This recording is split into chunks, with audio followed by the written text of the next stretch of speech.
How to deposit a check on National Australia Bank. Hey guys, welcome back to the channel. In order to deposit a check using the National Australia Bank, here is the steps that you need to follow.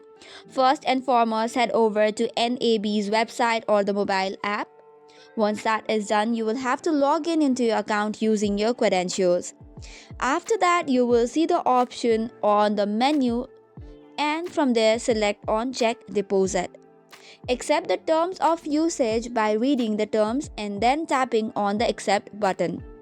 After that, you'll have to select the account where you want the check to be deposited or to be credited.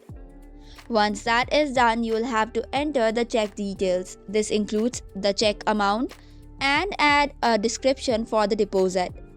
After that, tap on scan front side of the check, allow camera access when prompted, and hold your phone over the front of the check to auto scan it. Repeat the process for the back side of the check, and once scanned, tap on next. Then review the check details, and if everything is correct, tap on confirm check deposit. So that's all for today's video. For more such contents, do not forget to hit the like and subscribe button.